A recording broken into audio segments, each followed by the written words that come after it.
আসসালামু আলাইকুম প্রিয় একাদশ শ্রেণীর বিএমটি শাখার শিক্ষার্থীবৃন্দরা, তোমরা কেমন আছো? আশা করি আল্লাহর রহমতে সকলেই ভালো আছো। আজ তোমাদের জন্য হিসাব বিজ্ঞান নীতি ও প্রয়োগ 1 তৃতীয় অধ্যায় থেকে জাবেদের উপর তোমাদের 2022 সালে বিএমটি যে বোর্ড প্রশ্নটি এসেছিল, এই প্রশ্নটি আজ আমরা সমাধান করব প্রতিটা লাইন বাই লাইন ভালো করে বুঝিয়ে বুঝিয়ে। চলো আগে আমরা ডাকটা পড়ে তারপরে অঙ্কটা সমাধান করি। আর অবশ্যই তোমরা মনে রাখবা জাবেদার গড় সংখ্যা হচ্ছে 5টা। প্রথমে লিখবা তারিখ, তারপরে হিসাবের নাম, তারপরে কোতিয়ান পৃষ্ঠা, তারপরে ডেবিট টাকা, তারপরে ক্রেডিট টাকা। তাহলে চলো ডাকটা পড়ে নেই আগে।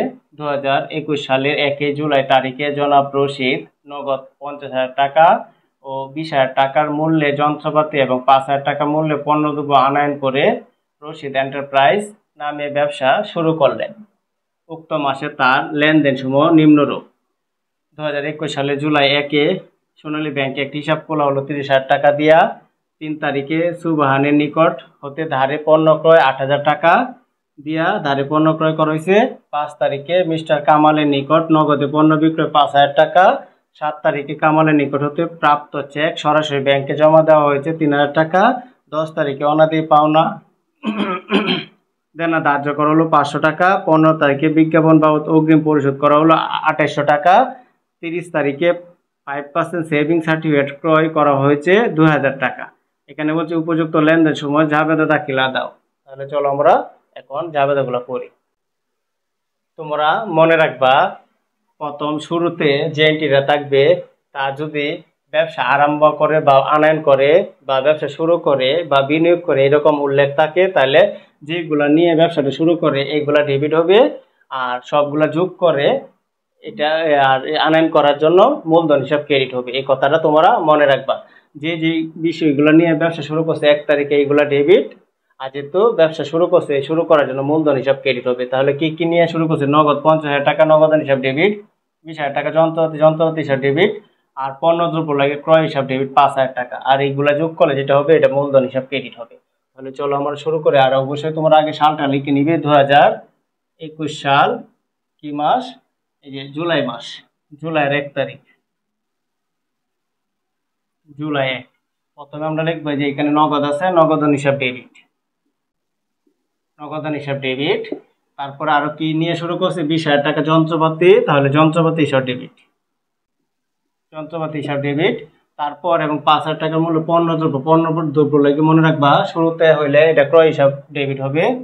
পণ্য দ্রব্য লাগে ক্রয় হিসাব ডেবিট। তারপর সবগুলো নিয়ে যেহেতু এখানে এই যে ব্যবসার মধ্যে আনয়ন করছে, এইগুলা সবগুলো ব্যবসার মধ্যে আনয়ন করছে, তাহলে মূলধন হিসাব ক্রেডিট হবে। তাহলে আমরা এখানে লিখবো মূলধন হিসাব ক্রেডিট। টাকাগুলো হবে যে নগদে গড়ে কত? 50,000। এই নগদে গড়ে বসবে 50,000 টাকা। তারপর এই যে 20,000 টাকাও বসবে যন্ত্রপাতির ঘরে, আর পণ্য দ্রব্য ঘরে বসবে 5,000 টাকা। এই সবগুলা যোগ করলে আমাদের মূলধনের ঘরে বসবে 75,000 টাকা। আর সবসময় তোমরা মনে রাখবা জাবেদার ঘরের মধ্যে ডেবিট দিক দিয়ে যা বসবে ক্রেডিট দিক দিয়ে তাই বসবে, কোনো যেন বেশ কম না হয়। তাহলে মনে রাখবা তোমার অঙ্কটা হবে না। আর এখানে ব্যাখ্যাটা দিবে যেহেতু নগদ যন্ত্রপাতি পণ্যদ্রব্য এবং নিয়ে ব্যবসা শুরু করা হলো। তারপর আবার 1 তারিখ, কত? জুলাইয়ের 1 তারিখ, শুরুর 1 তারিখটা আমরা করছি। এখন আবার দেখো জুলাইয়ের 1 তারিখে সোনালী ব্যাংক হিসাব খোলা হলো। যদি সোনালী ব্যাংক হিসাব খোলা হয়, সোনালী ব্যাংক একটা সম্পদ, হিসাব করলে অবশ্যই সোনালী ব্যাংকে টাকা জমা দিতে হবে। তাহলে সোনালী ব্যাংক বাড়বে, তাহলে সোনালী ব্যাংক হিসাব ডেবিট। আর যেহেতু টাকাটা জমা দিতে হবে, নগদ টাকা কমে যাবে, নগদ সম্পদ, নগদ হিসাব ক্রেডিট হবে। তোমরা মনে রাখবে সম্পদ বৃদ্ধি পাইলে ডেবিট হয়, সম্পদ হ্রাস পাইলে ক্রেডিট হয়। যেহেতু দুইটা এখানে সম্পদ হয়, তাহলে একটা বৃদ্ধি পাইতেছে সেহেতু একটা ডেবিট, আর একটা হ্রাস পাইতেছে সেহেতু আরেকটা মানে নগদ ক্রেডিট। তাহলে এখানে তারিখ লিখবো 1, এখানে লিখবো ব্যাংক হিসাব ডেবিট। তোমরা নামটা লিখে দিতে পারো ব্যাংকের, আমি নামটা লিখলাম না। ব্যাংক হিসাব ডেবিট আর নগদ হিসাব ক্রেডিট। যেহেতু ব্যাংক বাড়তেছে ব্যাংক ডেবিট, আর নগদ কমতেছে নগদ ক্রেডিট। দুইটাই যেহেতু সম্পদ, একটা বাড়বে আর একটা কমবে। তাহলে টাকাটা কত হবে? 30,000 টাকা। এই যে এখানে বসবে 30,000 টাকা, এখানেও বসবে 30,000 টাকা। আশা করি তোমরা এই এন্ট্রিটা বুঝতে পারছো। এখন 3 তারিখের এন্ট্রিটা দেখো, সুবাহানের নিকট ধারে পণ্য ক্রয়। তাহলে মনে রাখবা ক্রয়ের সাথে পাওনাদারের সম্পর্ক। তাহলে ক্রয় যত তুমি নগদে কিনো আর বাকি থেকে কিনো, ক্রয় হিসাব ডেবিট হইব আর পাওনাদার হিসাব ক্রেডিট হবে। কারণ আমার ব্যয়ও বৃদ্ধি পাইতেছে আর দায়ও বৃদ্ধি পাইতেছে, যেহেতু ধারে ক্রয় করতেছে তাকে আমার পরিশোধ করতে হবে। তাহলে এটা যাবে তো হবে, এটা 3 তারিখ দিয়ে এটা যাবে তো হবে ক্রয় হিসাব ডেবিট আর পাওনাদার হিসাব ক্রেডিট। যেহেতু যেহেতু বাকিতে ক্রয় করতেছি, মনে রাখবে এই প্রতিষ্ঠানের মালিক তুমি, তাহলে ধারে বাকিতে ক্রয় করলে ক্রয়ের সাথে কার সম্পর্ক? পাওনাদারের। বাকিতে ক্রয় করলে ক্রয় ডেবিট হয় আর পাওনাদার ক্রেডিট হয়। টাকাটা হবে 8,000 টাকা। এখানেও 8,000 টাকা বসবে, এখানেও 8,000 টাকা বসবে। আর এখানে তোমরা ব্যাখ্যা দিতে পারো, যেহেতু সুবহানের নিকট হতে ধারে পণ্য ক্রয় করা হলো। তারপরে 5 তারিখ দেখো, মিস্টার কামালের নিকট নগদে পণ্য বিক্রয়। যেহেতু নগদে বিক্রি করছি, তাহলে নগদে বিক্রি করলে আমার নগদ টাকা বাড়বে। যদি আমি প্রতিষ্ঠানটার মালিক হই, আমি নগদ বিক্রি করলে, পণ্যটা বিক্রি করলে আমার নগদ টাকা আসবে। তাহলে নগদ হিসাব ডেবিট, বিক্রয় হিসাব ক্রেডিট। তাহলে যাবে তো হবে, তারিখটা হবে 5 তারিখ। তাহলে এটা যাবে তো হবে নগদান হিসাব ডেবিট আর বিক্রয় হিসাব হবে ক্রেডিট। এটা লিখবা, যেহেতু নগদে পণ্য বিক্রয় করা হলো। টাকাটা কত হবে? এই যে এখানে 5,000 হবে, এখানেও 5,000 হবে। আশা করি এটা বুঝতে পারছো। তারপরে 7 নং এন্ট্রিটা লক্ষ্য করো। 7 নং এ কি বলা আছে? কামালের নিকট হতে প্রাপ্ত চেক সরাসরি ব্যাংকে জমা দেওয়া হলো। তাহলে কামালের যে প্রাপ্ত চেকটা, মানে কামালের যে চেকটা পাইছে, এটা ব্যাংকে জমা দিছে। ব্যাংকে জমা দিলে ব্যাংক বাড়বে আর কামাল কমবে। তাহলে এটা যাবে তো হবে ব্যাংক হিসাব ডেবিট। যেহেতু পাই কারা?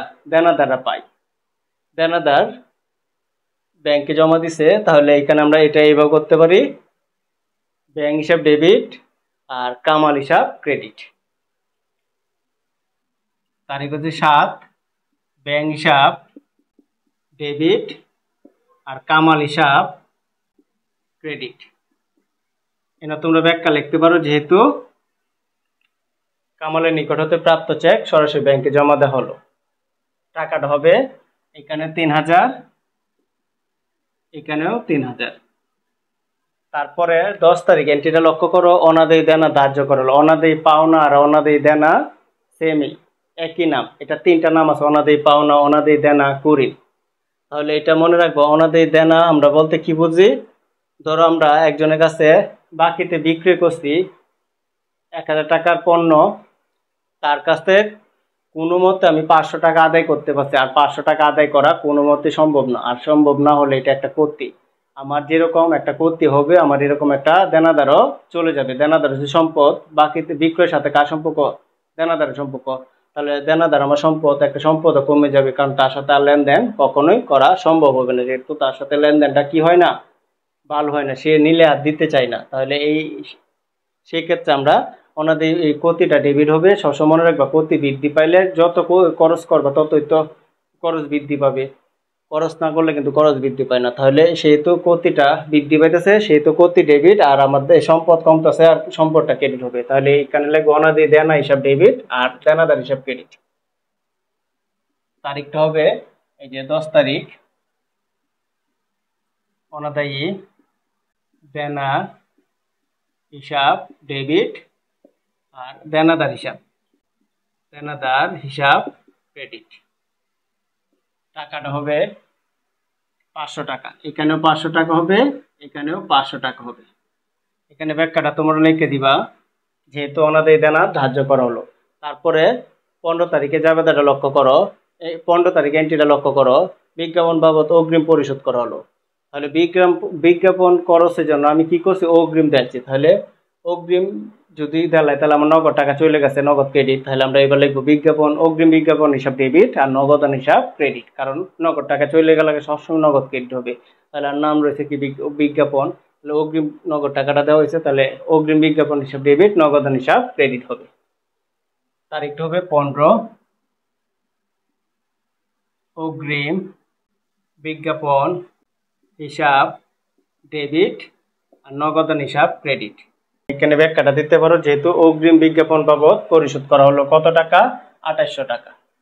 এখানে লিখবো 2800 টাকা, এখানে লিখবো 2800 টাকা। তারপর এখানে লক্ষ্য করো, 30 তারিখে 5% সেভিং সার্টিফিকেট ক্রয় করা হয়েছে। সেভিং সার্টিফিকেট মানে বিনিয়োগ। তোমরা মনে রাখবা, সেভিং সার্টিফিকেট মানে কি? 5% বিনিয়োগ করা হয়েছে, 5% ব্যবসার অংশীদার করা হয়েছে। তাহলে এটা বিনিয়োগ হিসাব ডেবিট আর যেহেতু সেভিং সার্টিফিকেট ক্রয় করা হয়েছে তাহলে এটা বিনিয়োগ হিসাব ডেবিট, আর টাকাটা তো অবশ্যই নগদে গেছে তাই নগদান হিসাব ক্রেডিট। তাহলে এখানে লিখবো বিনিয়োগ হিসাব ডেবিট, তারিখটা হবে 30 তারিখ, বিনিয়োগ হিসাব ডেবিট ডেবিট আর নগদান হিসাব ক্রেডিট। টাকাটা হবে আমাদের 2000 এই দিক দিয়ে হবে 2000, এই দিক দিয়ে হবে 2000।